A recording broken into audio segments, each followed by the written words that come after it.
So if you see the market shakiness है oil के वजह से, अर्निंग सीजन है, थोड़ा मिक्स बैक आ रहा है। अगर हम लोग बात करें बाकी सब सिनारियोज की, जैसे फॉर एग्जांपल इन्फ्लेशन बढ़ने की बात हो रही है और थोड़ा इंचअप भी हुआ था लास्ट क्वार्टर, तो यहाँ से देखना पड़ेगा किस तरह से इन्फ्लेशन होगा, क्योंकि ऑयल अगर इतना हाई रहा, $110 के आसपास रहा एक आध महीने, तो ऑफकोर्स Q1 का रिजल्ट अच्छा खासा इम्पैक्ट आएगा। और यस, इलेक्शन का भी हमें देखना है कि मंडे किस तरह से रिजल्ट आता है, उस पर भी इम्पैक्ट आएगा, लेकिन वो इतना इतना बड़ा नहीं होगा। अगर बीजेपी बंगाल जीतता है, जो एग्जिट पोल दिखा भी रहा है कि बीजेपी शायद ये इस बार का इलेक्शन शायद जीत जाए। सो वी डोंट नो, अगर जीतता है तो 100-200 पॉइंट की तेजी आ सकती है, अगर हार भी गए तो ऐसा कुछ ज्यादा चेंज नहीं होने वाला है। ठीक है, market it's not a market moving event. हाँ, अगर कहते हैं ना, राज्यसभा और लोकसभा और जहां भी अगर इन लोगों की सीटें बढ़ती है बीजेपी की, तो वो मार्केट के लिए काफी हद तक पॉजिटिव रहता है। सो that is what may be helping overall, you can say market, but it's not यानी सेंटिमेंटल बूस्ट होगा एक दिन के लिए, और खराब भी आया तो ऐसा कुछ ज्यादा चेंज नहीं होगा। लेकिन सबसे बड़ी जो चीज होगी कि स्ट्रेट ऑफ हॉर्मस कब ओपन होता है, क्योंकि सबसे बड़ा प्रॉब्लम होगा ऑयल। ऑयल अभी जो $110 के आसपास है, वो कितना जल्दी 90 के नीचे आता है। ठीक है, 90, 95, 85, 85 के आसपास कितनी जल्दी आते हैं वो देखना रहेगा, क्योंकि अगर आप देखेंगे तो ट्रम्प साहब मान नहीं रहे, वो खुद बोल रहे हैं कि जब तक न्यूक्लियर डील नहीं होगी तब तक प्रॉब्लम है। तो हम लोग तो नहीं ओपन करने वाले, और स्ट्रेट ऑफ हॉर्मस अगर ओपन नहीं होता तो ईरान की भी हालत टाइट है, तो वो भी कहीं ना कहीं डील करेगा। आई एम होपफुल कि कहीं ना कहीं जल्दी रिजोल्यूशन आएगा, लेकिन अगर ये 1-2 महीना और चला, then there is a bigger problem, and that is what market is not currently factoring in. Market ये एक्सपेक्ट करके चल रहा है कि सब कुछ ठीक हो जाएगा, ऑयल प्राइसेस नीचे आएंगे, नहीं तो इस लेवल पे $110 पे हम लोग कम से कम 500-600 पॉइंट नीचे होने चाहिए यहाँ से भी। ठीक है, आज भी देखो एक अच्छी खासी 300 पॉइंट नीचे गया था, फिर वापस एक तेजी आई। तो मार्केट रिजिलियंस है, क्योंकि उनको देखो मार्केट भी पोजीशन बिल्डअप कर रहा है, ये 3 दिन का जो छुट्टी आ रही है, फ्राइडे सैटरडे संडे, तो वो फैक्टर इन कर रहा है कि भाई हाँ, कहीं ना कहीं इस दिन में कुछ रिजोल्यूशन आ जाए तो ऑफ गार्ड नहीं रहे, और बेसिकली सब पोजीशन भी हल्की करके जा रहे थे। तो ये सब चीजों की वजह से अगर आप देखेंगे ना, तो मार्केट अभी कहते हैं ना, होपफुली वेट कर रहा है। ओके, पैसिमिस्टिक नहीं है। पैसिमिस्टिक तो कब होगा, जब ये और एक आध वीक चलेगा, तब आप फिर अच्छे के नीचे खासे लेवल देखेंगे। तो हमारे आपके कंट्रोल में नहीं है कि ट्रम्प क्या करेगा, ईरान क्या करेगा, स्ट्रेट ऑफ हॉर्मस कब ओपन होगा, ये कुछ हमारे कंट्रोल में नहीं है। यूएस की मार्केट की बात करें तो वो ऑल टाइम हाई टच कर रहा है, वहां कोई दिक्कत नहीं आ रही। ताइवान, कोरिया, सभी मार्केट जबरदस्त चल रहे हैं। इंडिया मार्केट एक ऐसा है कि जो थोड़ा रिकवर हुआ है, लेकिन वापस थोड़ा वापस नीचे आया है। लेकिन कहीं ना कहीं हमारे लिए भी बहुत सारे इश्यूज है। क्वार्टरली अर्निंग्स अगर आप देखें तो उस पर भी हम लोग डिटेल में बात करेंगे कि नो किस तरह की आई है, क्योंकि क्वार्टर 4 की अर्निंग्स पे बहुत कुछ डिपेंडेंट है कि आगे जाके भी यहाँ से पोजीशन कैसी रहेगी। और 3 फैक्टर आप हमेशा अभी के लिए ध्यान रखने, तो ऑयल, फिर आपका क्वार्टरली अर्निंग और एफआईआई की सेलिंग। एफआईआई पीछे कहते हैं ना कि एफआईआई तो लिटरली निकलना ही चाहता है, ऐसा ही लग रहा है। रिगरस सेलिंग आ रही है, हर टाइम रिगरस सेलिंग दिख रही है, क्योंकि उनके लिए भी, और अगर आपके रुपी इतना वीक होता है, 93.5 है, तो एक समय पे 95 पहुंच गया, तो इतने रुपी वीक में ना वो कमाते नहीं, क्योंकि करेंसी जितनी डेप्रिशिएट होगी तो उनका रिटर्न उतना कम होगा, क्योंकि वो डॉलर में कन्वर्ट करके जाते हैं। और ऊपर से हमारा जो ऑयल पे dependency and all that, that is also actually no impacting a lot. And जिस तरह के अर्निंग सीजन आएंगे, तो अर्निंग सीजन पे भी विश्वास है, क्योंकि अगर आप देखो अभी सैमसंग का जो रिजल्ट आया है, जबरदस्त, यानी 8 गुना प्रॉफिट बढ़ के आया, यानी आप सोचोगे क्या है यार, यानी इसलिए कोरिया, ताइवान, ऐसे सब कंट्रीज नो ज्यादा भाग रही है, क्योंकि वहां 3-4 स्टॉक है जो भाग रहे हैं, लेकिन उसके वजह से पूरा इंडेक्स भाग रहा है, और कहीं ना कहीं हमें अंडरवेट हो रहा है। तो अगर आप बोलोगे कि भाई मार्केट को यहाँ 30,000, 40,000, 50,000 निफ्टी की मैं बात करूँ जाना है, तो भाई FI has to come back. आप एफआई के बिना बढ़ नहीं सकते, वो अनिवार्य है, यानी कहते हैं ना कि वो चाहिए ही चाहिए। और वो कब आएंगे, जब हमारी अर्निंग सीजन रेगुलरली अच्छी आएगी तब वो आएंगे। अभी हमारे वहाँ प्रॉब्लम ये हो गई है कि ये जो ऑयल प्राइसेस बढ़ते रहे उसके वजह से क्या होगा कि क्वार्टर 4 तो इतना इम्पैक्ट नहीं दिख रहा है, लेकिन क्वार्टर 1 है ना, यानी आप बोल सकते हो कि अप्रैल मई जून जो अभी चल रहा है, ठीक है, अभी मई आएगा, ठीक है, तो अप्रैल मई जून का जो रिजल्ट होगा वो इम्पैक्ट होगा।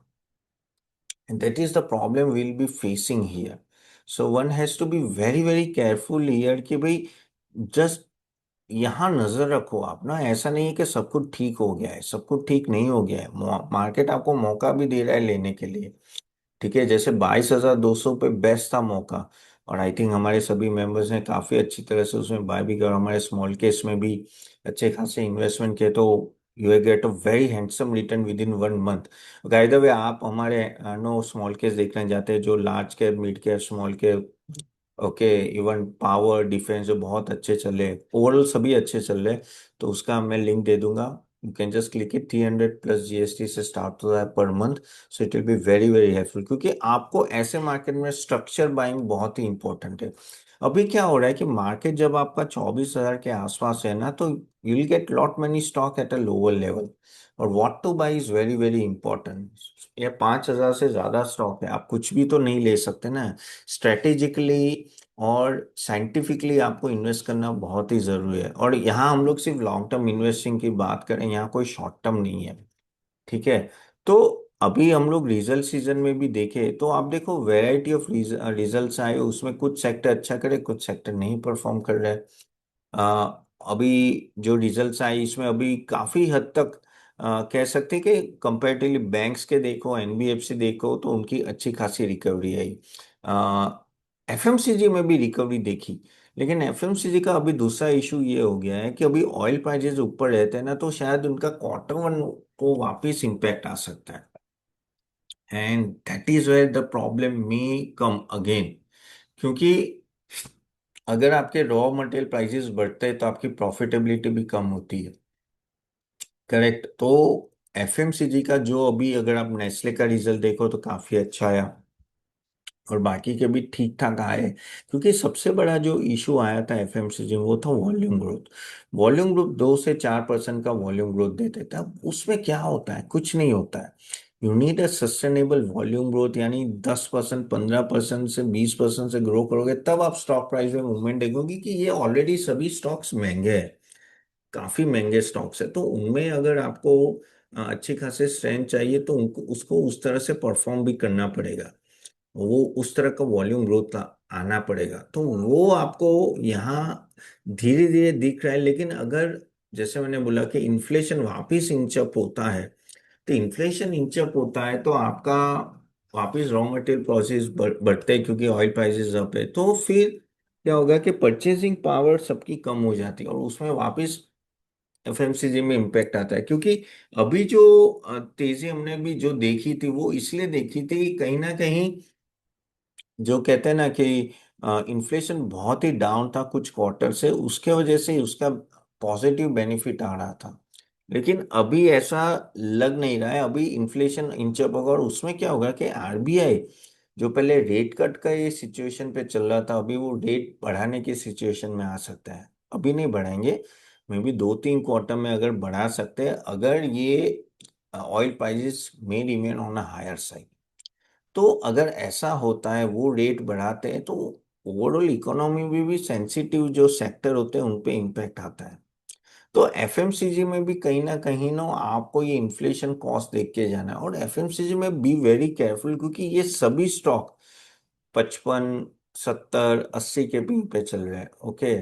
अब 50, 55 के पी पे चलते हो तो आपको वॉल्यूम ग्रोथ अच्छा दे, नहीं तो वो क्या होगा कि आपका एक लेयर पे कंसोलिडेशन लंबे समय तक रहेगा, which is very problematic. So FMCG में इवन दो रैली आई है, आई am very much careful here, but हाँ, और एक सेगमेंट एफएमसीजी में कंज्यूमर जो ड्यूरेबल सेगमेंट होता है, जहाँ आपके आते हैं एसीज, इलेक्ट्रॉनिक्स, रेफ्रिजरेटर्स, और इलेक्ट्रॉनिक्स बेसिकली, और कंजम्पशन बेसिकली, कंज्यूमर ड्यूरेबल नहीं, sorry, electronics and all that, तो वहाँ एक अच्छा खासी तेजी हमने देखी है, क्योंकि इस बार का समर अच्छा खासा हॉट है। यानी लगता है हाँ, गर्मी अच्छी खासी है। तो ऐसे सिनारियों में ये कंपनियां अच्छी खासी चलती है। और आप देखो तो मोस्टली एसी रिलेटेड कंपनीज अगर आप देखें तो पीजी इलेक्ट्रोप्लास्ट देख लो, केन सिल्वर, फिर Voltas and all that no, वो सब अच्छी चल रही है। And that is what is actually helping this companies कि इस बार का समर अच्छा। पिछली बार क्या हुआ था कि समर अच्छा नहीं रहा था, समर थोड़ा जल्दी खत्म हो गया था, और उसके वजह से ना कहीं डिमांड क्रैश हो गई थी। लेकिन इस बार मुझे ऐसा लग रहा है कि डिमांड अच्छी खासी रह सकती है, और ये सब स्टॉक्स अच्छे खासे गिर गए थे, 40-50% ज्यादा। गाइस इसमें से काफी सारे स्टॉक्स हमने भी हमारे नो मॉडल पोर्टफोलियोज में है, so just for a disclaimer.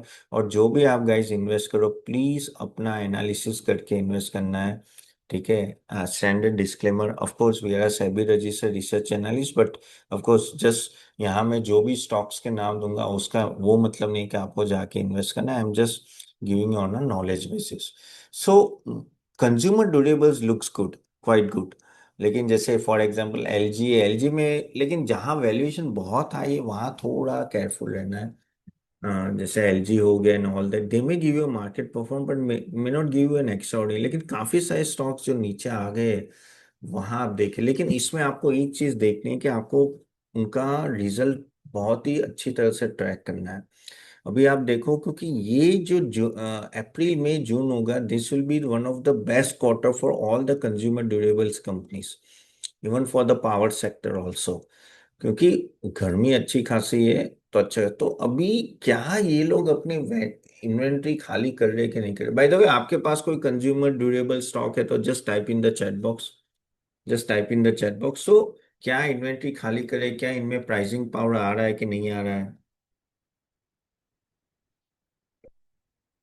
ये सब दिखना बहुत ही जरूरी है।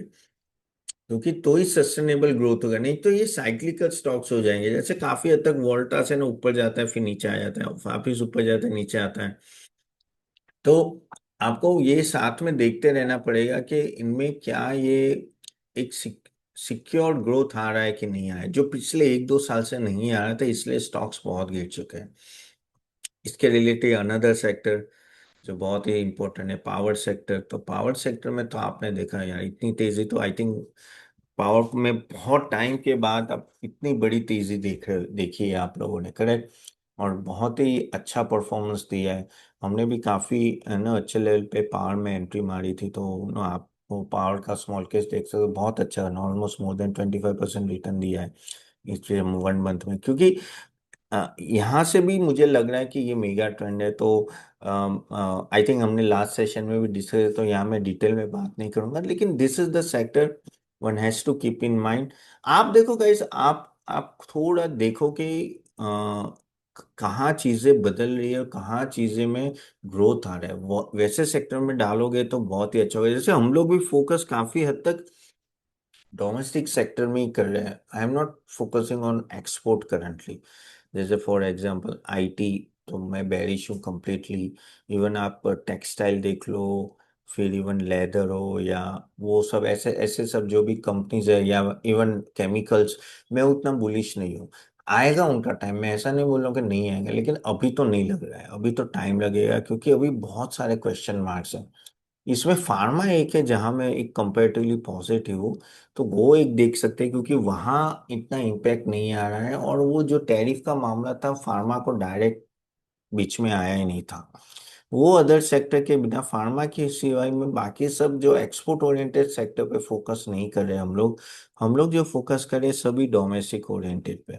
एक तो आपका जैसे मैंने ऑलरेडी बोला कंज्यूमर ड्यूरेबल्स हो, या पावर सेक्टर हो, डिफेंस हो, रियल एस्टेट है, फिर आपका होटल्स है, हॉस्पिटल्स है, ठीक है। एफएमसीजी में मैं इतना अभी भी फोकस नहीं कर रहा हूँ, क्योंकि वहाँ मुझे कहीं ना कहीं लग रहा है कि अभी भी it is not out of the woods.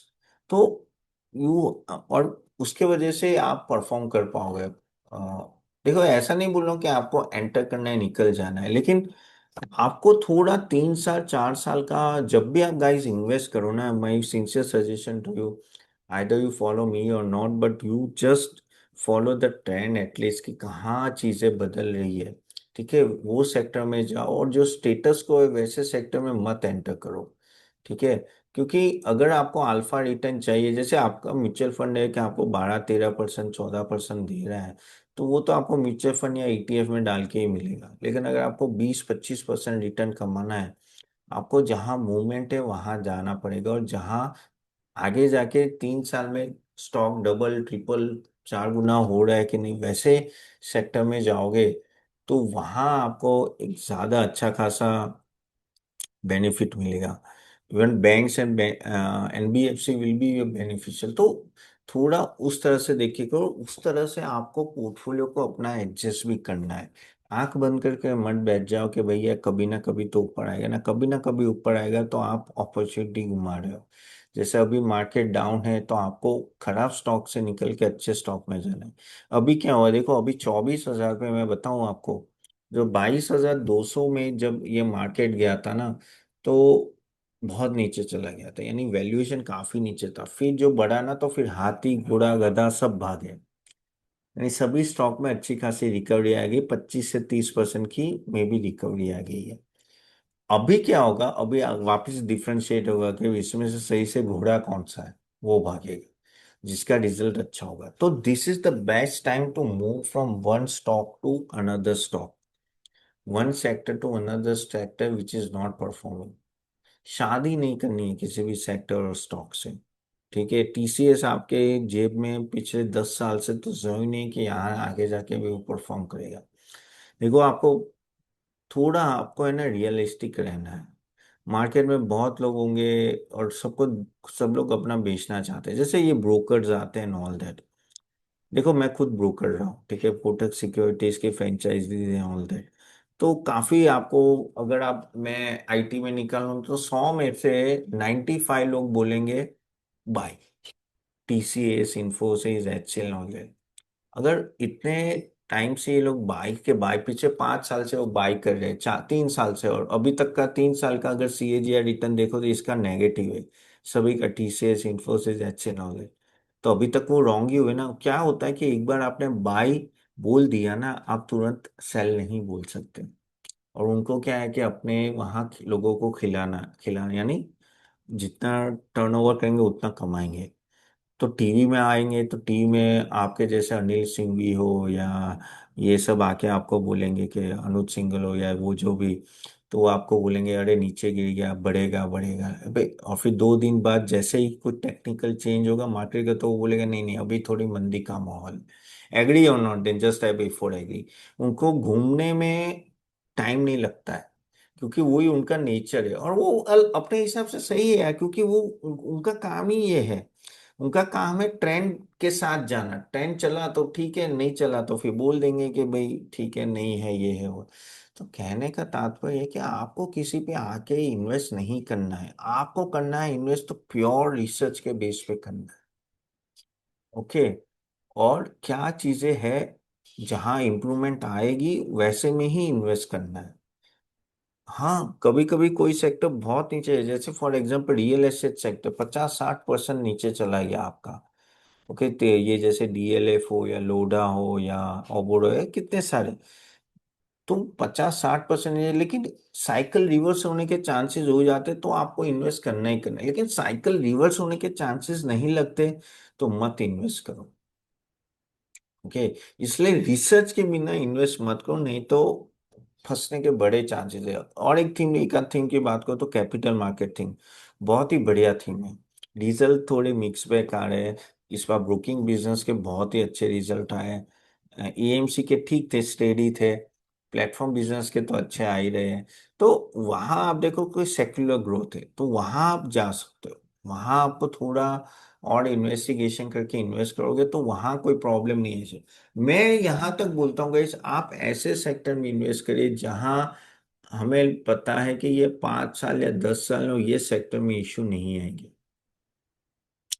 वैसे सेक्टर में अगर आप इन्वेस्ट करते हैं तो आप चैन की नींद सोते हो, नहीं तो हमेशा टेंशन रहता है कि क्या होगा। फॉर एग्जाम्पल बहुत सारे वॉलेटाइल सेक्टर्स की मैं बात करूँ तो एक है oil and gas. Oil and gas कैसा है, क्रूड ऑयल, एक समय था पिछला 1 साल में, पता है कि $60 to $75 जाने में ना 3 3 6 6 महीने लगते थे। या तो पूरा साल $75 to $60 के बीच में ऑयल निकाल दिया। अभी तो एक एक दिन में $15 की मूवमेंट आ जाती है, 10 10 $15, इतना वॉलेटाइल हो गया है। ऐसे वॉलेटाइल में अगर आप ऑयल स्टॉक्स में डालोगे, आपको पता नहीं क्या होगा। ओके, कहाँ जाएगा, कितना नीचे जाएगा, कितना ऊपर ऊपर जाएगा। तो ये चीज में क्या है कि रिस्क बढ़ जाता है आपका। इसलिए मैं बोल रहा हूँ कि आपको थोड़ा 3 साल 5 साल देख के चलना है कि कहाँ ग्रोथ आएगा। ऑयल एंड गैस में हमें पता है कहीं ना कहीं आगे जाके ऑयल की डिमांड कम रहेगी। मैं 5 साल 10 साल की बात कर रहा हूँ, ओके, 6 महीने की बात नहीं कर रहा हूँ। तो ऑयल की डिमांड कंपैरेटिवली कम होगी तो उनके मार्जिन में भी इश्यूज आएंगे, और eight the end of the day क्योंकि इतना वॉलेटाइल है, तो ऑयल में ऐसे भी गवर्नमेंट का इंटरवेंशन बहुत रहता है। अगर आप मेरी मानो तो मुझे तो लग रहा है कि एक साल में ऑयल $80 के आसपास आ जाएगा, 75 के 80। तो अगर $120 $130 में ओएमसी अगर नीचे मिलते तो वो आप ले सकते हो, लेकिन वो स्विंग ट्रेडिंग जैसा होगा कि वो फिर 70 80 आए तब आपको निकलना है। लेकिन अगर ये इतना, ये एजम्पशंस है, देखो ये मैं ऐसा नहीं बोल कि ये ऐसा होगा ही, क्योंकि आगे जाके वेनेजुला का भी ऑयल आएगा, ईरान का भी ऑयल ऑयल आएगा, तो बहुत सारे और सेक्टर के भी ऑयल आएंगे। तो उसके वजह से क्या होता है कि जब इतना ऑयल आता है तो अपने आप प्राइसेस नीचे जाते हैं। अभी देखो क्या हुआ, यूई यूई निकल गया ओपेक से। क्यों निकल गया? कि यूई को ऑयल का प्रोडक्शन बढ़ाना था, और वहां से ओपेक है ना, ओपेक में सऊदी की ही चलती है हमेशा। और सऊदी ना बोलता है कि नहीं भाई आप अपना प्रोडक्शन नहीं बढ़ा सकते, तो इस बार वो निकल गया 59 ईयर्स के बाद ना, ये लिटरली वो निकल गया। और वो अपना 3.9 नो मिलियन बैरल का वो उनका है, वो 5 मिलियन बैरल तक जाएंगे, उनका है उतनी कैपेसिटी। अब वो क्यों किया, आपने कभी सोचा है कि एक तो ये जो वॉर हुआ उसमें जो हालत हुई दुबई की, बहुत ही खराब हालत हुई, क्योंकि अटैक उन पे ही ज्यादा हो रहे थे, सऊदी पे नहीं हो रहे थे। क्योंकि ईरान को पता है कि यूएई एक अलग ही, दुबई एक अलग ही, कहते हैं ना, इकोनॉमी है जो होल्ड करती है ना, इम्पोर्टेंस ज्यादा है, और वहां ही टारगेट हो, और तब कोई भी उनको हेल्प करने नहीं आया था। अभी उनको पैसे की जरूरत है। उन्होंने इवन वहां बोला भी सही ट्रम्प को कि भाई हमारे लिए डॉलर का पूरा चैनल ओपन कर दो। ठीक है, उनको भी पैसे की जरूरत है, तो कहीं ना कहीं वो अपना ऑयल प्रोडक्शन में, क्योंकि उनका देखो प्रॉब्लम क्या हुआ, मैं खुद 10 साल दुबई था तो मुझे पता है। 2019 में मैं 18 एंड में मैं वापस आया, तो मेरे सब दोस्त यार वही हैं। तो वहाँ क्या प्रॉब्लम क्या है कि आपका टूरिज्म सेक्टर भी बहुत बड़ा था। अभी टूरिज्म सेक्टर जैसे इम्पैक्ट आता है ये, तो उनका इम्पैक्ट डायरेक्टली इकोनॉमी पे आता है। प्लस जिस तरह से हाउसेस के वहाँ सुना है कि 30% से प्राइसेस गिर चुके हैं, नए हाउस लोग जल्दी बाई नहीं करेंगे, तो उनकी इकोनॉमी को प्रॉब्लम है। ऊपर से डिफेंस पे खर्चा करना पड़ेगा एंड ऑल दैट। तो कहीं ना कहीं वो ओपेक से बाहर निकलेंगे, तो ओपेक अगर थोड़ा ढीला होता है तो इंडिया के लिए अच्छा है, क्योंकि तो फिर क्या होगा कि अगर ऑयल का प्रोडक्शन बढ़ेगा तो ऑयल प्राइसेस नहीं।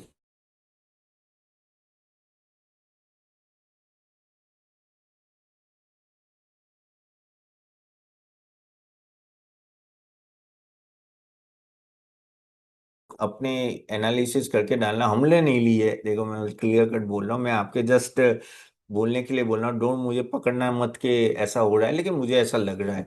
तो बहुत ही वॉलेटल, इसमें आपका एंट्री एग्जिट बहुत ही इंपॉर्टेंट है। एंट्री एग्जिट इसलिए इंपॉर्टेंट क्योंकि ये बहुत ही टेक्निकल है, तो वहाँ केयरफुल रहना है। लेकिन अगर आप बोलो कि सेक्युलर ट्रेंड क्या है, तो सेक्युलर ट्रेंड तो मैंने आपको जैसे बोला, पावर है, डिफेंस है, ये होटल्स है, हॉस्पिटल्स है, ठीक है, ये सब सेक्युलर ट्रेंड है, क्योंकि यहाँ डिमांड अच्छी खासी रहेगी। ओके, तो आपका पोर्टफोलियो समझ लो, तो आपके पोर्टफोलियो में 70 80 स्टॉक सेक्युलर ट्रेंड ही होने चाहिए। तो आपको टेंशन नहीं। हाँ, 20 30% में आपको जो ऊपर नीचे करना है तो आप कर सकते हैं, कोई दिक्कत नहीं। काफी लोग बोलते हैं कि swing trading, by the way आप लोगों में से स्विंग ट्रेडिंग कितने लोग करते हैं? Then just time me in the chat box, just time me in the chat box.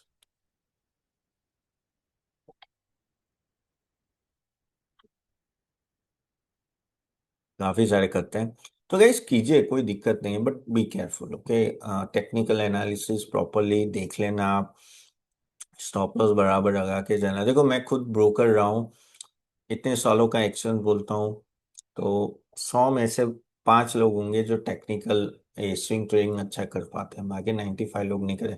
क्या होता है, इनिशियली एक दो तीन चार आपके ट्रांजेक्शन अच्छे हो जाएंगे, फिर कहीं ना कहीं कोई स्टॉक में फंस जाओगे तो ऊपर के लेवल पे स्टॉक घर पे आ जाएंगे और आप लोग सेल नहीं करोगे लॉस में। तो मेजोरिटी ये जो 20 से 100 स्टॉक होते हैं ना, इसी तरह से ही होते हैं। तो थोड़ा केयरफुली आपको यहाँ डील करना पड़ेगा। इवन एक सेक्टर जो दूसरा एक सेक्टर है जो अच्छा है, वो EMS sector, electronic manufacturing service. वहाँ भी अगर आप देखें तो वो भी एक अच्छा है कि वहाँ भी आप डिमांड अच्छी खासी देखो, क्योंकि देखो नेक्स्ट 5 साल 10 साल government is going to focus on manufacturing a lot. हम लोग अभी भी सर्विस ओरिएंटेड इकोनॉमी रहे थे, जहां हमारा आईटी वाज अ बैकबोन और बहुत अच्छे अच्छे दूसरे सब सर्विस दे रहे थे। हम लोग मैन्युफैक्चरिंग में इतना कभी थे नहीं, क्योंकि हमारे पास चीप लेबर था और उस तरह के हम लोग सर्विस। लेकिन अभी मैन्युफैक्चरिंग के फोकस का चाइना मॉडल, चाइना भी मैन्युफैक्चरिंग की वजह से ही आगे निकला है। वो वर्ल्ड की सबसे बड़ी पॉपुलेशन यहाँ है, और अब प्रॉब्लम ये है कि आईटी परफॉर्म नहीं कर रहा है। आईटी परफॉर्म नहीं करे तो वहां से जो वर्कफोर्स निकलेगा कहीं ना कहीं तो आपको ऐड करना पड़ेगा। प्लस मैन्युफैक्चरिंग से फायदा यही होता है ना कि इंडिया को फायदा ये है कि एक तो चीप लेबर है, वनो सबसे यंग पॉपुलेशन है वर्ल्ड की। तो किसी को भी मैन्युफैक्चरिंग यहाँ कराना है तो वो करा सकते हैं एज ए थर्ड पार्टी। जैसे ये डिक्सन हो, एम्बर हो, या केन्स हो, ये सब क्या है कि यही है at the end of the day no, manufacturing के लिए ही है। तो और प्लस ईएमएस, और ये एक आई थिंक अच्छा स्कोप है। जैसे आप फार्मा में सीडीएमओ बोलते हैं, कॉन्ट्रैक्ट डेवलपमेंट मैन्युफैक्चरिंग ऑर्गेनाइजेशन, और सीआरडीएमओ, तो वो सीआर यानी contract research manufacturing development organisation. तो वहाँ भी क्या होता है कि बड़े बड़े जो प्लेयर्स होते हैं, ये दोनों में सीआरडीएमओ सीडीएमओ या ईएमएस में, जो एक होता है कि ओरिजिनल पेटेंट होल्ड करता है, फिर उसको बल्क मैन्युफैक्चरिंग नहीं करनी है तो वो इंडिया की कंपनीज को दे देता है। तो इंडिया की कंपनीज फिर उसको बनाती है, क्योंकि यहाँ चीप लेबर है, कंपेरेटिवली मार्जिन मेंटेन होता है, प्लस गवर्नमेंट पीएलआई स्कीम्स भी काफी निकाल रही है, तो उनको फायदा होता है। तो वहाँ अच्छी खासी पहले तेजी थी, वापी गिरे, लेकिन this is also one of the sectors no जो आपके ध्यान में रखने। अनदर डिस्क्लेमर कि हमारा भी अच्छा खासा इन सब सेक्टर्स में इन्वेस्टमेंट है, क्योंकि ये एक सनराइज सेक्टर है। यहाँ आगे जाके डिमांड रहेगी, और मैन्युफैक्चरिंग पे फोकस है, इसलिए कैपिटल गुड्स भी अगर आप देखेंगे तो अ, काफी सारे कैपिटल गुड्स में ऐसे तो ये जो हिटाची एबीबी उसको आप पावर सेक्टर में इंक्लूड कर सकते हो, लेकिन कैपिटल गुड्स में भी आते हैं। एलएनटी हो गया वहाँ, क्योंकि आपको रिप्लेसमेंट इतना जल्दी नहीं मिलता है इसका, होता ही नहीं है एक तरह से ना। क्योंकि अगर एबीबी, हिटाची एनर्जी ले ले, सीमेंट्स ले ले, ये सब जो इक्विपमेंट्स बनाते हैं वो बहुत ही स्पेशलाइज होते हैं, और इनके पास तो 3 3 4 4 साल की ऑर्डर बुक है। यहीं पास में, मैं तो अहमदाबाद में, पास में बड़ौदा है, वहीं सब ये कंपनी। मैं actually born and brought up Baroda का ही हूँ, तो मुझे पता है। तो क्योंकि मेरे काफ़ी फ्रेंड्स और रिलेटिव्स उस सब कंपनीज में हैं, जबरदस्त कहते हैं कि वहाँ ग्रोथ है, जबरदस्त ग्रोथ है। तो प्रॉब्लम ये है कि बहुत महंगे है। That is one of the problem के जो ये सब है ना, बहुत अच्छे खासे पी रेशो पे चल रहे हैं, तो वो एक थोड़ी दिक्कत है। तो थोड़ा नीचे आते ना तो of course you can consider, but this are also capital goods of course will do well over the time. क्योंकि स्ट्रगलिंग में, अच्छा थोड़ा स्ट्रगलिंग सेक्टर की भी बात करें तो मैंने एक आईटी का तो मैंने आपको नाम ही दे दिया है, तो वो तो मैं काफ़ी टाइम से, तो उसमें बेरिश तो मैं ज़्यादा बोलना नहीं चाहता। लेकिन केमिकल सेक्टर वो है कि अभी भी दिक्कतें हैं, क्योंकि ग्लोबल इकोनॉमी अभी भी स्टैंड स्टिल है। इंडिया और यूएस की इकोनॉमी ठीक ठाक कर रही है, लेकिन यूरोप एंड ऑल दैट, ऊपर से ट्रेड डील अभी फाइनल नहीं हुए, ऊपर से ये स्ट्रेट ऑफ हॉर्मुज बंद है तो इनका एक्सपोर्ट अटक जाता है। तो केमिकल में अभी भी थोड़ा मुझे लग रहा है, और बहुत ही निराश किया है केमिकल ने। काफी सारे क्वार्टर से ना उस तरह का रिजल्ट नहीं दिया जिस तरह से एक्सपेक्टेशन रहता है केमिकल से। Hopefully things will be better, but time लगेगा। ओके। और जैसे ये स्टेट ऑफ हॉर्मुज बंद है तो इसके लिए वजह से ऑयल प्राइसेस पे इम्पेक्ट आए, लेकिन दूसरा एक सेक्टर जो बहुत ही इंपॉर्टेंट सेक्टर है वो है ऑटोमोबाइल्स। तो ऑटोमोबाइल्स में देखिए तो जीएसटी के बाद जो रैशनलाइजेशन है उसके बाद अच्छी खासी हमने डिमांड देखी। अभी थोड़ा कंसोलिडेट हो रहा है। ठीक है, ऊपर से ऑयल प्राइसेस हाई तो उसका भी इम्पेक्ट आया, लेकिन ईवी का सेल्स बढ़ रहा है। ईवी पे बहुत ही बड़ा फोकस है। जैसे दिल्ली गवर्नमेंट ने तो बोल ही दिया 3 साल के बाद भाई इलेक्ट्रिक व्हीकल ही आपके गैरेज में होने चाहिए। ठीक है, आपके पास होने चाहिए, तो ऑलरेडी बोल ही दिया है कि ईवी, तो ईवी की डिमांड तो बढ़ने ही वाली है। तो यही सब प्लेयर्स जो ऑलमोस्ट सभी प्लेयर्स ईवी में है ही। लेकिन आपको देखना पड़ेगा किसका ईवी का स्ट्रॉन्ग पोर्टफोलियो है। ठीक है, स्ट्रॉन्ग मॉडल से ज्यादा चलेंगे वो ज्यादा चलेंगे, क्योंकि आगे जाके डिमांड भी ऐसे है। लेकिन इसमें भी जैसे अपने ओला है, एथर है, जो स्पेसिफिकली ईवी कर रहे हैं, कहीं ना कहीं लॉस मेकिंग है एंड ऑल दैट। लेकिन अगर आप देखो तो traditional player like TVS motor, Bajaj, hero Honda, वो सब भी काफी आगे निकल गए। उनके भी जो मॉडल्स है बहुत ही अच्छी तरह से चल रहे हैं। तो जरूरी नहीं है कि आपको ओला और एथर के साथ ही जाना, आप ट्रेडिशनल मॉडल्स के साथ भी जाइए। I think they will also do well. और कार में भी अगर आप देखो तो M&M है, टाटा मोटर, मारुति। लेकिन ऑटोमोबाइल्स अगर आप देखो ना, ईयर ऑन ईयर एक अच्छा खासा रिटर्न दिया है, क्योंकि अंडर पेनिट्रेटेड है, डिमांड भी इतनी है। और एक बार आपकी आप क्या देखते हो कि ऑटोमोबाइल्स जैसे कार मैन्युफैक्चरिंग में 4-5 प्लेयर है, तो हर हर साल क्या दो दो प्लेयर ऐड हो रहे हैं? नहीं हो रहे हैं, क्योंकि इतना इजी नहीं है car manufacturing all that, correct. So EV वाले पे फोकस कीजिए। इवन ऑटो एंसिलरी में भी अगर आप देखें तो ऑटो एंसिलरी जो ईवी रिलेटेड है, ऑटो एंसिलरी में काफी स्मॉल कैप मिड कैप है, they have done very well. लेकिन ऑटो एंसिलरी भी एक सेक्टर है कि जो ऑफ कोर्स आप देखें तो ऑटोमोबाइल सेक्टर चलेगा तो ऑटो एंसिलरी चलेगा ही चलेगा।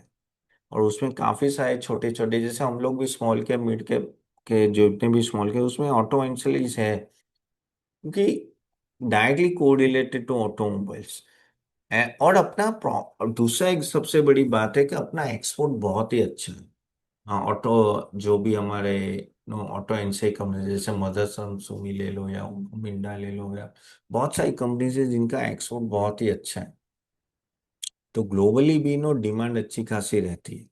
सो this is also one of the sector जहां आपको छोटे छोटे स्टॉक्स मिल सकते मैं डायरेक्टली नाम तो नहीं दे पाऊंगा, लेकिन हाँ, वहाँ आपकी नजर रहनी चाहिए। बाय द वे, आपको वैल्यू मिल रहा है कि नहीं मिल रहा है, देन जस्ट है वी फॉर वैल्यू। बोर तो नहीं हो रहे ना? देखो मेरे दिमाग में जो आ रहा है मैं बोलते जा रहा हूँ, but this is our philosophy जो मैं आपको बता रहा हूँ। ठीक है। दूसरा जो आपको, या आपको स्पेसिफिक कोई सेक्टर के बारे में बात करें तो जरूर आप कमेंट बॉक्स में डालिए, I will try to take it. Okay. दूसरा जो आपको यहाँ ध्यान में रखना है कि जैसे बैंकिंग में एक प्रोविजन जो आया है। हाँ, मेटल इंडस्ट्री की बात करते हैं, यस, 1 मिनट। तो प्रोविजन जो आया है ना कि आपको जैसे 2027 में ना वो लागू होने वाला है वहाँ उसका रूल, जो आरबीआई ने इशू किया ना, कि आपको पहले क्या करते थे कि जो एनपीएस होते हैं ना, जैसे होते थे हम बुक करते थे हमारे रुख से, अभी एंटीसिपेट करके आपको प्रोविजनल बुक करना पड़ेगा। उसके वजह से काफी प्रॉफिटेबिलिटी हिट होगी, खास करके पीएसयू के जो मिड साइज बैंक्स है ना, वहाँ प्रॉफिटेबिलिटी हिट होने के चांसेस बढ़ जाते हैं, क्योंकि उनका इतना इस तरह से वो कहते हैं ना कि स्क्रूटिनी से लेके, आप कहते हैं ना कि जो लोन रिकंसिलेशन नहीं तो वेरिफिकेशन ऑल दैट इतना अच्छा नहीं, जैसे तो उसके वजह से जो मिड साइज पीएसयू बैंक है वहाँ सब केयरफुल है। जब बड़ी बड़ी है जैसे एसबीआई हो या वहाँ उतना प्रॉब्लम नहीं आ रहा है, उनका काफ़ी एनपीएस कंट्रोल में है। लेकिन आप यहाँ देखना पड़ेगा, प्राइवेट में भी कंट्रोल में, लेकिन जैसे कुछ कुछ केस हो जाते हैं, जैसे आईडीएफसी फर्स्ट बैंक का हुआ, इंडसइंड बैंक का हुआ, तो वो थोड़ा कॉन्फिडेंस आपका लिटरली शेक कर देता है। लेकिन हाँ, उसके प्रोविजन का थोड़ा इम्पेक्ट आएगा, but still it is okay. Still आगे जाके भी ग्रोथ अच्छी खासी है और रिजल्ट भी अच्छे आया है। और खास करके स्मॉल कैप और मिड साइज बैंक्स के बहुत ही अच्छे रिजल्ट आए। एनबीएफसी का भी अगर आप देखो तो बजाज फाइनेंस का रिजल्ट आया ओके था, वो इतना बड़ा हाथी हो गया है, 5.3 प्राइस टू बुक वैल्यू है, नो डाउट क्रेडिट ग्रोथ और वो सब 20% है। अगर आप अंडर राइटिंग बोले ना कि किसका one of the best under writing है, तो बजाज फाइनेंस का है, HDFC bank and all that. तो एनबीएफसी में तो ऑफकोर्स बजाज फाइनेंस। सो यहाँ से जिस लेवल पे वो खड़ा है, तो यहाँ से मार्केट परफॉर्मर बन सकता है, लेकिन जिस तरह का एक्सेप्शनल ग्रोथ उसने सालों से दिया है वो आना थोड़ा मुश्किल लग रहा है। लेकिन यहाँ अगर आपको जाना है तो जैसे गोल्ड लोन प्रोवाइडर्स होते हैं, क्योंकि गोल्ड की वैल्यू बढ़ेगी तो वो ज्यादा सेफ होते हैं। और हाउसिंग लोन प्रोवाइडर वो जैसे एलआईसी हाउसिंग हो गया एंड ऑल दैट, करेक्ट, वहाँ एक अच्छी खासी डिमांड रह सकती है, क्योंकि ग्रोथ रह सकती है, क्योंकि पहले तो ये हाउस जो होता है वो सिक्योर्ड एसेट होता है, आप कभी भी बेच पाओ तो टेंशन नहीं होती। लेकिन क्रेडिट कार्ड लोन, फिर आपके MSME loan and all that, तो वो सब तो आपको पता है कोई सिक्योरिटी नहीं होती, तो वहाँ इशू आ जाते। तो कौन सी टाइप की बैंक ले रहे हो वो बहुत ही इंपॉर्टेंट है। स्टील सेक्टर लेते हैं, बेसिकली मेटल सेक्टर लेते हैं। मेटल सेक्टर अगर आप बात करें तो जबरदस्त, यानी one of the super cycle ही बोल सकते हैं कि खतरनाक भागा है, लेकिन बहुत भागा है। That is the problem with metal sector की, अच्छा खासा भाग चुका है। अब यहाँ से भाग एक सकता है, भाग भी सकता है, मार्जिन एक्सेलरेशन भी हो सकता है, ये सब हो सकता है, इसमें कोई डाउट नहीं है। तो मेटल सेक्टर में लेकिन एक ही चीज मैं बोलूंगा कि आप प्लीज स्टॉप लॉस लगा के चलिएगा। दैट इज द थिंग, क्योंकि कब रिवर्स होता है पता नहीं है। आज ही वेदांता का भी वो न्यू प्राइस डिस्कवरी हुई कुछ 283 के आसपास, वो डीमर जो कि 1-2 महीने में लेस हुआ। कितने लोगों के पास वेदांता है? Then just have Y yes in the chat box, Y yes. Okay, तो थोड़ा बात करते हैं वेदांता में आपको क्या करना है। काफी लोगों के पास, बहुत सारे लोगों के पास है, ओके। तो वेदांता का देखो, ये जो कंपनी है, अभी वेदांता में Hindustan zinc, Hindustan copper and all, not Hindustan zinc Hindustan copper, but Hindustan zinc फिर कॉपर सेगमेंट वो सब है। और बाकी अभी जो अलग होने वाले हैं वो है Vedanta aluminium, Vedanta power, Vedanta iron and steel and Vedanta oil and gas. चार और एंटिटी आ रही है, एक तो है। तो अभी 300 रुपये का ये हो गया, तो बाकी का जो बैलेंस है वो चार में डिवाइड होगा। लेकिन उसमें सबसे अच्छा अगर आप बोले मुझे कि कौन सा लग रहा है, तो आई थिंक जो वेदांता एल्यूमिनियम जो लिस्ट होने वाला है वो इंटरेस्टिंग हो गया, क्योंकि एल्यूमिनियम की डिमांड भी बहुत अच्छी है और ये लोग काम भी अच्छा कर रहे हैं, प्लस आई थिंक मार्जिन भी मेंटेन कर पाएंगे। तो I think Vedanta aluminium number 1 रहेगा। दूसरा ये जो अभी है वेदांता, जिसमें वेदांता जिंक और कॉपर है, तो वहां भी अगर आप देखो जिंक की वैल्यू बढ़ सके, कॉपर बहुत ही डिमांड है, आप देखो हिंदुस्तान कॉपर की डिमांड कैसी रही है, करेक्ट। और होपफुली कहते हैं ना कि आगे जाके मार्जिन एक्सपेंशन होगा, तो वो एक सेकंड होगा। थर्ड आपको देखना है तो ये आप देख सकते हो ऑयल एंड गैस, वो भी एक अच्छा है कि ऑयल एंड गैस में भी स्टेडी ग्रोथ, डिविडेंड ग्रोथ दे सकते हैं। जबकि वेदांता पावर एंड स्टील ये दोनों छोटे हैं, अभी वो इतने बड़े नहीं है, इतना वॉल्यूम नहीं है, तो उसका देखना नहीं है। लेकिन अभी जब लिस्ट होगा तब आपको देखना है कि कौन से स्टॉक भागे। लेकिन वेदांता आज सबसे बड़ा पॉजिटिव वही था कि वैल्यू अनलॉकिंग कोई अभी हो रहा है।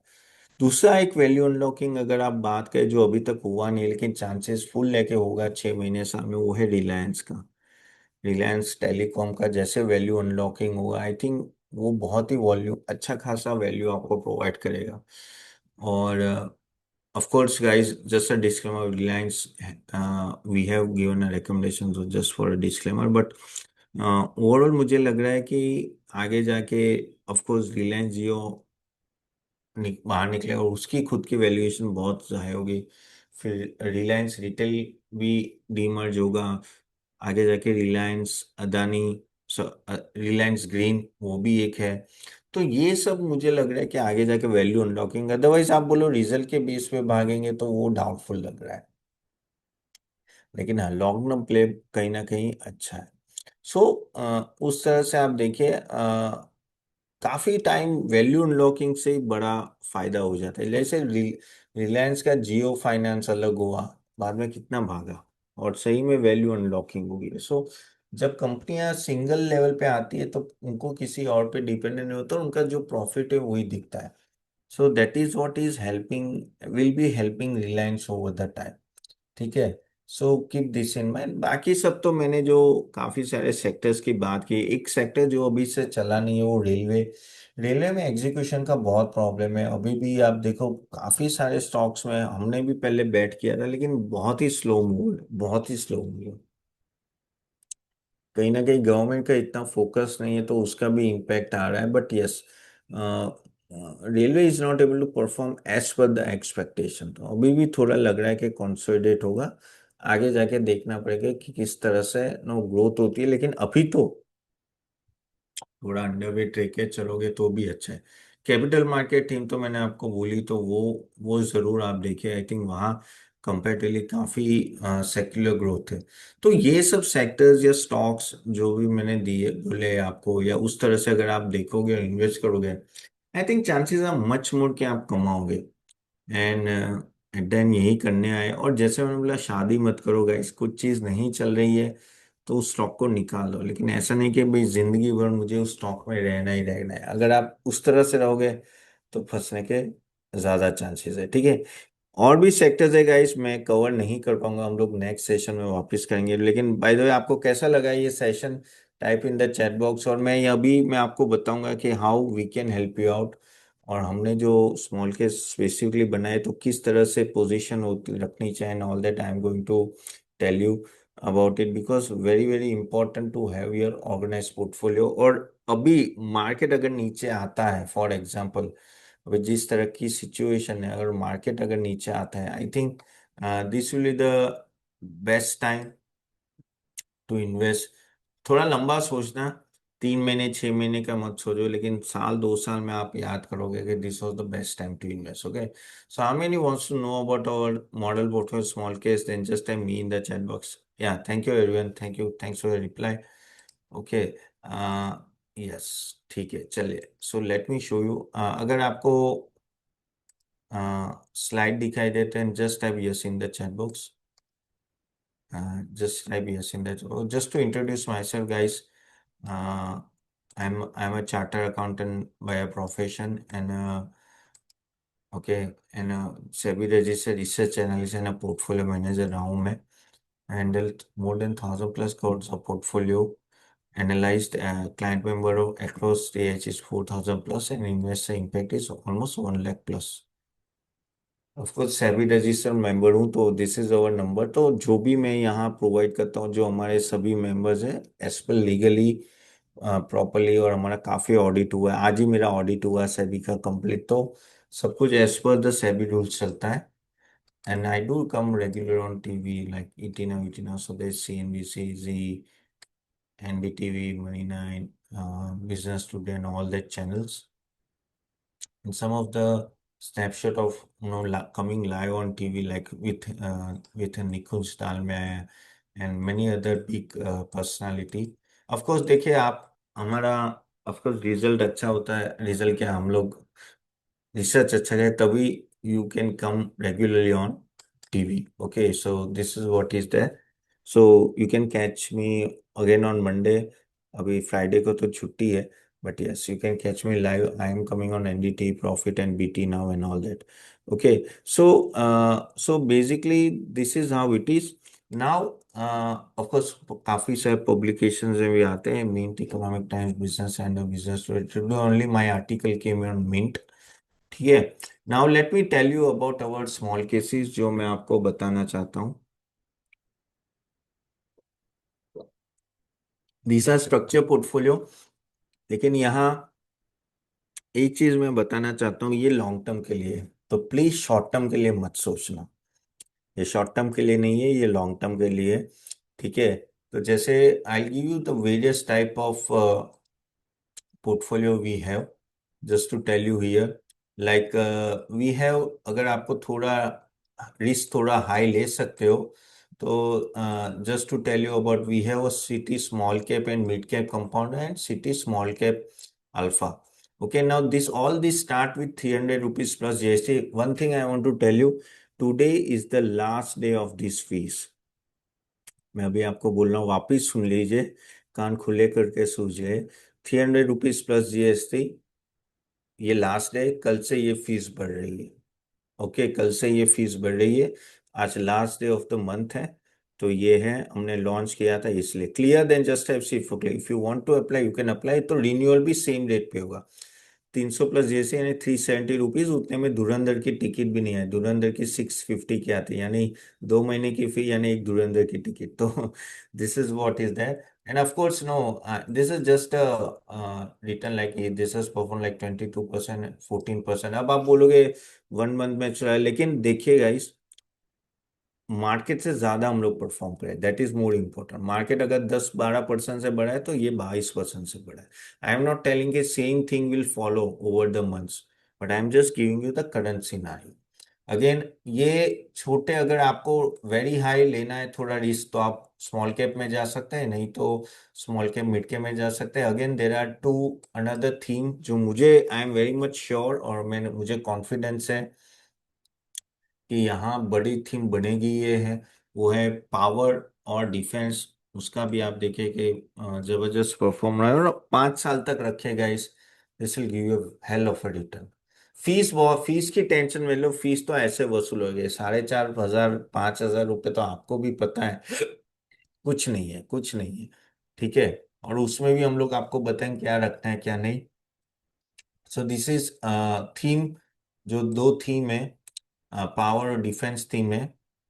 ठीक है, बाद में आपको थोड़ा सेफ खेलना है, तो इन्वेस्ट करना है, तो city growth fund leader fundamental and city earnings compounders, they have also given a decent return last 1 month. Okay, ये फ्लेक्सी कैप है, इसमें large cap, mid cap, small cap तीनों है।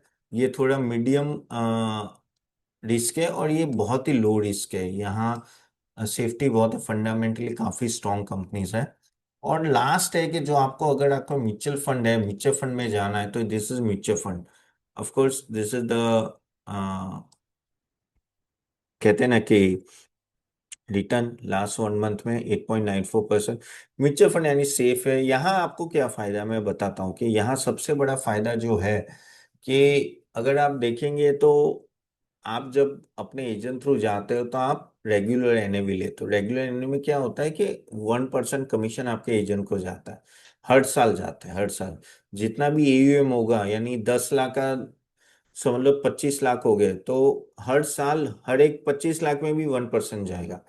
ठीक है, तो ये जाएगा। यहाँ क्या है कि यहाँ स्मॉल फी है, और ये इसकी फी तो बहुत ही कम है, कुछ 2,500 रुपये जितनी है साल की। यहाँ आपका डायरेक्टली डीमेट अकाउंट में रेगुलर एनएवी, डायरेक्ट एनएवी से बाय होगा, यानी आपके डीमेट अकाउंट में आ जाएगा। और जो एजेंट आपको सलाह देता है कि ये म्यूचुअल फंड में जाओ, वो हम लोग दे रहे, और आपके ही ऐप में ये आ जाएंगे, और आप हर साल इसमें कमीशन बचाओगे। तो आपको अभी नहीं पता चलेगा कि 15 साल बाद, यहां से अगर आप, मैं फॉर एग्जांपल HDFC टॉप 200 आपने इससे लिया, डायरेक्ट एनएवी से, जो हम लोग बोल रहे, उसका समझ लो 100 रुपये होगा। तो पता है आपको, HDFC टॉप 200 अपने एजेंट थ्रू लोगे तो कितना होगा, 80। यानी आपका 20 रुपए का फर्क पता है, 20% do you think it is big? Then just have B for big, बहुत ही बड़ा फर्क है, क्योंकि वो कंपाउंडिंग इम्पैक्ट आता है। हर साल आपका कमीशन जाए, यानी आपका पास 2 करोड़ का पोर्टफोलियो है, आप चर्निंग नहीं कर रहे हो, वो का वही पड़े, लेकिन हर साल 1%, 2 करोड़ का पता है कितना हुआ, 2 लाख रुपए आपके ऐसे ही कमीशन में जा रहा है। So that is what you are saving here. So it's a big thing. ठीक है, so these are all various small cases, model portfolios we have, जो आप सोच सकते हो। और मैंने जैसे बोला, ये जो फीस है आज के लिए, कल से फीस बढ़ जाएगी। ओके, जो हम डिस्काउंट दे रहे हैं 25% का, वो हट जाएगा।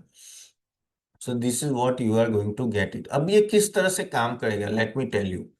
सो ओके, जैसे मैंने बोला कि दिस इज व्हाट 25% आपको मिल रहा है, सो दिस इज 300 प्लस GST। अगर आप क्वार्टरली भी जा सकते हैं, हाफ ईयरली भी जा सकते हैं, दिस इज द फी। और जो फी में अभी फिर रिन्यूअल होगा, रिन्यूअल सभी ये फीस में ही होगा। ठीक है, लेकिन एक चीज है कि आगे जाके अगर फीस बढ़ती है, तो आपको टेंशन लेने की जरूरत नहीं है। तो अभी ये 25% डिस्काउंट है, now how this will work, see it's a stock list जहां हम लोग ऑलरेडी आपको पोर्टफोलियो दे रहे हैं, आपको डिसिप्लिन एलोकेशन के साथ दे रहे हैं कि भाई ये जैसे 15 स्टॉक दे तो किस में 5% करना है, किस में 6% इन्वेस्टमेंट करना है, आपका 100% पोर्टफोलियो का पूरा एलोकेशन देते हैं। आप उसका रिव्यू और रीबैलेंसिंग हम लोग ही करते हैं, तो आपको नोटिफिकेशन आ जाएगा ईमेल से, व्हाट्सएप से और सबसे, कुछ चेंजेस करने हैं तो, और डायरेक्टली ओनरशिप आपके डीमेट अकाउंट में होगी। And that is what you are getting benefit, कि आपका डीमेट अकाउंट आपके कंट्रोल में रहेगा। ठीक है। तो इसमें आप क्या कर सकते हो कि जैसे हमने पोर्टफोलियो लॉन्च किया, ऑलरेडी है ये मॉडल, इसको आप एनरोल करोगे, जैसे 300+ GST करके एनरोल करोगे, फिर क्या करेंगे आप, जैसे गाइस हमारी रिसर्च टीम में हर रोज यही हमारा काम धंधा यही है, ठीक है। तो ये रिव्यू करते रहते हैं, मेरी रिसर्च टीम में भी सब चार्टर अकाउंटेंट्स है, सभी रजिस्टर्ड है। ठीक है। तो आप उसमें सब्सक्राइब हो bye paying a small fee.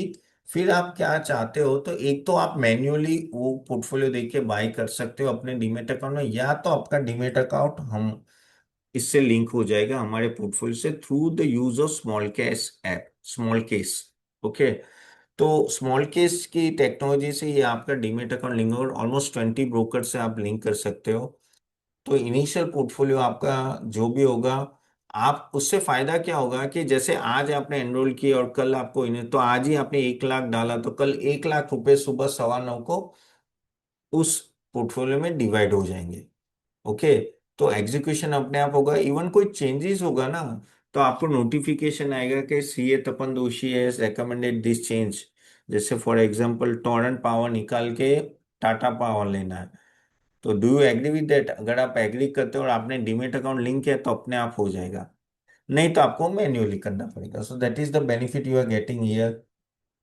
Again, ये सबसे बड़ी बात है जो कोई देता नहीं है, मैं लिख के देता हूं आपको, कोई ये स्पेशल सही देता नहीं है कि एवरी वीक, ओके, अगर आप कितने सारे स्मॉल केसेस है, ये कोई करता नहीं कि आप हर वीक 9 बजे आप आइए, और 9 बजे क्या होगा, हाँ, आप मेरे साथ Q&A करोगे, portfolio query, stock queries, mutual fund queries, यानी आपके पास और 30-40 स्टॉक है या 100 स्टॉक है या 200 स्टॉक, उसमें से जो भी पूछना आप मुझे पूछ सकते हो। इसका बेनिफिट क्या है कि यार आपको पता नहीं कि आप सही रास्ते पे जा रहे हो कि नहीं जा रहे हो, क्या आप सही इन्वेस्टमेंट कर रहे हो कि नहीं करो, क्या रखना है क्या निकालना है, क्योंकि देखिए आपको, आप मानो ना मानो, आपको एक्सपर्ट की जरूरत है। जैसे हमारे हमारे जीवन में भी हम बीमार होते हैं तो डॉक्टर के पास जाते हैं ना, खुद दवाई लेते हैं, ठीक नहीं होते, लेकिन डॉक्टर आपको देख के सही दवाई देता है।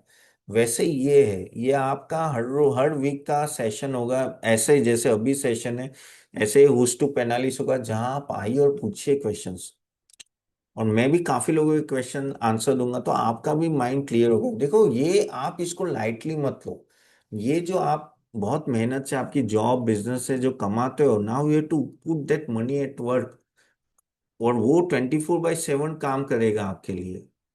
अगर समझ लो रिलायंस में ना, रिलायंस डबल हुआ तो आपके पैसे भी डबल होंगे यहाँ से, करेक्ट। तो वो उस पर थोड़ा तो टाइम दो ना, एक वीक में आधा घंटा 1 घंटा दे सकते हो कि नहीं दे सकते, जस्ट है wifi yes you can give, correct, वही बोल रहा हूँ। थोड़ा नजर रखो क्या चल, बाकी हम लोग तो आपको है ही हेल्प करने के लिए, हमारा कस्टमर टीम का नंबर मिलेगा, इवन स्मॉल केस का नंबर मिलेगा, everything you are going to get it. The only thing is you have to be actively participating. Okay. Plus problem क्या है कि हम खुद करने जाते हैं तो हम लोग रैंडम स्टॉक पिकिंग करते हैं, ठीक है, पोजीशन साइजिंग नहीं करते, इमोशनल कभी ना कभी निकल जाने के चांसेस आपके ज्यादा होते हैं, रीबैलेंस तो कभी करते ही नहीं, यानी एक बार ले लिया तो ले लिया, जिंदगी भर आपके डीमेट अकाउंट में पड़ा है, अरे ऐसा नहीं होता है। कचरा रखोगे तो कचरा ही होगा फिर डीमेट अकाउंट में। 5,000 कंपनीज है, सभी नहीं चलेगी, जो नहीं चल रही वहां से निकल के अच्छी कंपनी में जाना पड़ेगा, तब जाके होगा। So this is what you have to understand, correct. So over concentration, कभी काफी टाइम हम लोग एवरेज ही करते जाते हैं, that is also very much problem. तो keep that in mind and you don't have to repeat this, अगर same चीजें रिपीट करोगे तो you are not going to no get your goals. So basically हमारा जो पोर्टफोलियो होता है वो ग्रोथ पे फोकस होता है, quality business, risk management, diversification, discipline, valuation, awareness और लॉन्ग टर्म कंपाउंडिंग पे फोकस होता है। How it is different from PMS? देखो पीएमएस काफी महंगा होता है, पोर्टफोलियो मैनेजमेंट सर्विस। उनकी फीस 1.5 लाख से 1.25 लाख से 1.5 लाख होती है। उसमें 50 लाख का मिनिमम इन्वेस्टमेंट होता है। मैं खुद पोर्टफोलियो मैनेजर रहा हूँ तो मैं पता है। लेकिन यहाँ क्या है, यहाँ आपको फिक्स हुई ये जो 5,000, 4,500, 5,000 रुपए की जो मैं बात करूँ, बस उतनी फीस पे करनी है, खत्म। आपका पोर्टफोलियो 1 करोड़ का हो या 100 करोड़ का हो या तो 50,000 का हो, कोई मायने नहीं रखता है, बस इतनी ही फी लगेगी। तो फिक्स सब्सक्रिप्शन है, वहां परसेंटेज ऑफ प्रॉफिट भी लेते हैं। यहाँ वहां मैनेजर कंट्रोल करता है सब चेंजेस, यहाँ आप अप्रूव करते हो। रीबैलेंस ऑटोमेटिक होता है, यहाँ आपको नोटिफिकेशन आएगा, बस यू हैव टू अप्रूव। वहां आप कभी भी इंडिविजुअल स्टॉक सेल नहीं करते, आप मैनेजर को बोलना पड़ता है, मैनेजर फिर सोच के आपको आपके पैसे उसमें से थोड़ा निकाल के देगा। या आपके डीमेट अकाउंट में, जैसे आपने 10 लाख का इन्वेस्टमेंट किया है, 50,000 की जरूरत है, कोई भी स्टॉक बेच दो, मुझे पूछने की जरूरत नहीं है। और इसलिए आपका डीमेट अकाउंट आपके कंट्रोल में है। हम लोग आपके लिए ट्रेड नहीं कर सकते, आप कभी भी स्टॉक निकल सकते हो, and that is how you remain a complete control on your demat account, which is what you want currently. Correct. Also अगर हम लोग बात करें कि आप क्या अपने स्टॉक ऐड कर सकते हैं, तो हाँ कर सकते हैं। कभी भी सेल कर सकते हो, कभी भी बेच सकते हो, एंड जो पैसे है वो आपके डीमेट अकाउंट में ही रहेंगे। इवन अगर आपको जैसे 5 लाख का इन्वेस्टमेंट करना है तो आपको डीमेट अकाउंट में रखना है, मुझे कोई देने की जरूरत नहीं। मेरे को तो ये सिर्फ फीस जो होगी 300 रुपीज प्लस जीएसटी की, वो ही आपको देनी है पर मंथ की। वो पैसे आपके डीमेट अकाउंट में ही रहेंगे और वहीं से होगा तो पूरा, और डीमेट अकाउंट आपका मैं कंट्रोल भी नहीं कर सकता हूँ। सो दैट इज, तो ये हमारा पोर्टफोलियो, ये आपका डीमेट है, वो दोनों लिंक हुए लेकिन कंट्रोल नहीं कर सकते। That is what you have to understand. अब रीबैलेंस में भी यही होगा। हम लोग क्वार्टरली रिजल्ट्स हो या कुछ भी हो रिव्यू करेंगे, कुछ प्रॉब्लम है तो आपको अलर्ट आएगा व्हाट्सअप, ईमेल, सबसे और ऐप से। और आपको वो देख के अप्रूव करना है, अगर लिंक किया है डीमेट अकाउंट अपने आप होगा, नहीं किया है तो खुद मैन्युअली करना पड़ेगा। सो आप लमसम कर सकते हो, एसआईपी भी कर सकते हो। हर 10 तारीख को एसआईपी करो, चेंज करना है तो चेंज करो, मॉडिफाई कर सकते हो, कभी भी पॉज कर सकते हो, कभी भी निकल सकते हो, कभी भी टॉप अप कर सकते हो। और इसमें कोई लिमिट नहीं है कि आपको मिनिमम इन्वेस्टमेंट कितना करना है। आप 10,000 का करिए, 50,000 का करिए, लाख का, 1 करोड़ का, 10 करोड़ का, आपकी मर्जी है। ठीक है। हाँ, सिस्टम थ्रू करना है तो उसमें फिक्स अमाउंट होते हैं, उतना बैलेंस आपको रखना पड़ेगा। सिस्टम थ्रू कराना है तो with the click off button. अगर सिस्टम थ्रू नहीं करना है और आपके पास पैसे 20,000 है, वो भी नाकने डालने हैं, तो आप मैन्युअली देख के, हमारा पोर्टफोलियो तो आपको दिखेगा, वो देख के आप इन्वेस्ट कीजिए। सो पूरी फ्लेक्सिबिलिटी है। सो आपको WhatsApp app, email alert, rebalance tab सबसे नोटिफिकेशन आएगा अगर कोई चेंज होता है तो। So this is what is our portfolio, and believe me, ये पूरा बास्केट है। यहाँ हमने सब कुछ है, और भी एक दो आ रहे हैं लेकिन जरूरी नहीं, ये इनफ है आपके लिए। And it's been doing very well. Okay. और अभी आप बोलोगे तपन, ये जो आप रिटर्न बोले ये सब हवा में हो, तो क्या पता मुझे, नहीं, इसका ऑडिट होता है हर महीने। सीए से ऑडिट होता है ये, और मैं उसकी फीस पे करता हूँ। ये सेबी की गाइडलाइंस है कि अगर आप अपने पोर्टफोलियोज के रिटर्न्स दिखा तो आपका ऑडिट होना जरूरी है। तो ये कोई चीज हवा में नहीं है। ठीक है, I just show you the website where I show you how it is been done, and if you want you can always compare that also. Okay, I just show it to you afterward. So ये सब audited है। मैं खुद charter account हूँ, तो ऐसे कोई ethical वे में इलीगल काम नहीं करूंगा मैं। ठीक है। एंड जैसे हमने बोला, ये लास्ट डे है, अगेन आई एम रिपीटिंग, कल से ये फीस नहीं मिलेगी आपको। ठीक है, एनरोल करना है तो आप कर दीजिए, दिस इज नथिंग। ऑफकोर्स हर एक स्मॉल केस का मैं बोल रहा हूँ 300 प्लस जीएसटी है, लेकिन कल से फीस चेंज हो गई तो फिर आपकी मर्जी। Okay, but yes, this is the best price I can give it to you. Okay. और इतना छोटा है गाइस, तो you can always enroll it, and believe me it will be very very helpful. जितने भी मेंबर्स हुए जिन्होंने invest किया है इस टाइम पे अच्छा खासा कमाया. So how many are going to pay then just A